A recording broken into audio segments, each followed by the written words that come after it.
Well, greetings, business mathematics students. This is Mr. Doucette. This is week number 5 in our 8-week course here at Norco College in Business Mathematics, BUS20. And week 4 or week 5 means that we only have 4 weeks to go, counting this week. So we are more than halfway through.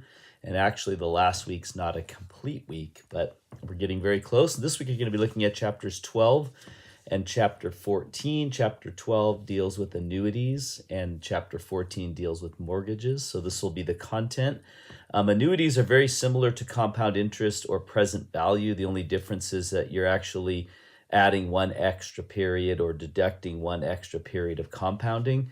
So it's very similar. The only difference is you need to either add one or deduct one, and you need to add one to the table factor or deduct one from the table factor. So it can be a little tricky. It depends on whether it's an ordinary annuity or an annuity due.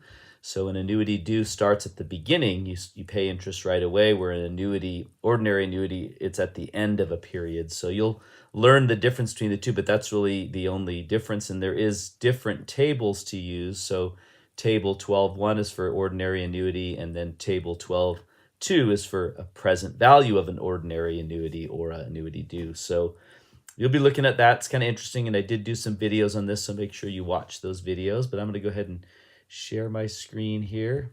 And here I am on our homepage in Canvas.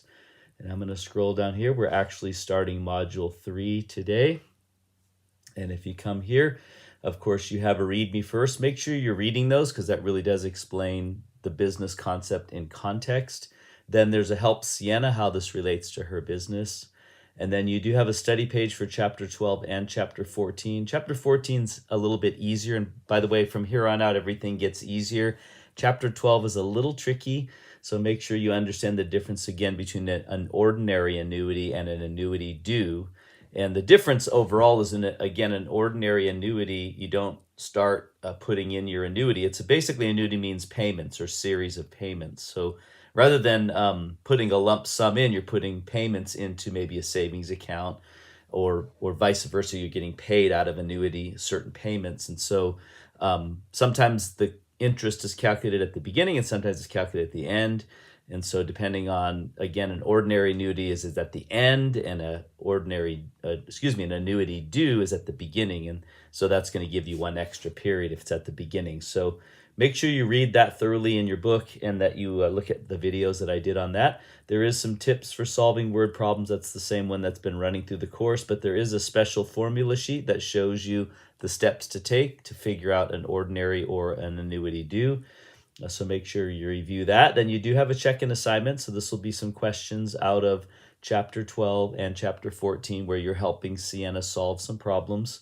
So I would wait to do that until after you've studied, and then after you've taken the quiz a couple of times.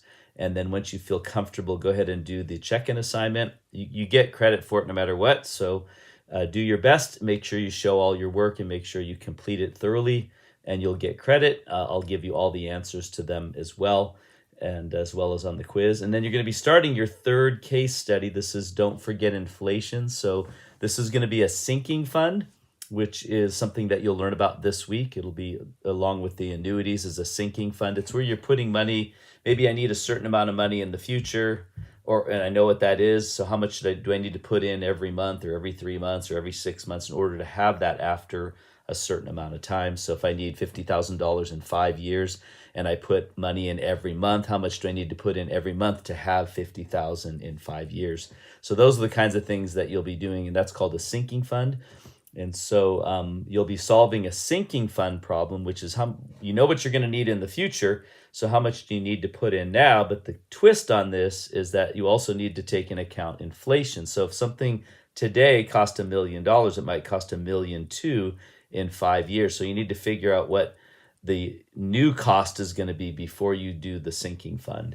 And sinking fund's the end of Chapter 12, and it's actually a lot of fun, because you could plan, I want to buy a new car in 5 years. How much do I need to put away now so I could pay cash for it? Or I want to put my kids through college. So in 10 years, how much do I need to put away every month now in order to have enough in 10 years to pay for their college? So that's kind of the idea. And then make sure you get started on the case study of 2 weeks to do that. And that's pretty much it for week number 5. Like I said, I think things get a little simpler. Next week, you're going to be looking at inventory and depreciation. Those are pretty simple.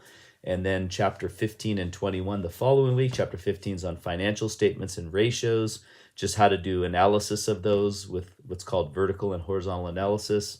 And then statistics is pretty basic. I just covered the basics of statistics. And then your final week, you'll be looking at investments, bonds, stocks, and mutual funds, and how to make money off of those, or at least how they make money. So that's it. Have a great week. If you need to get a hold of me, meet me in my office hours. I'll be online on Monday today from 10 to noon, and I'll be in my office on Wednesday from 10 to noon, and on Thursday from 10 to 11.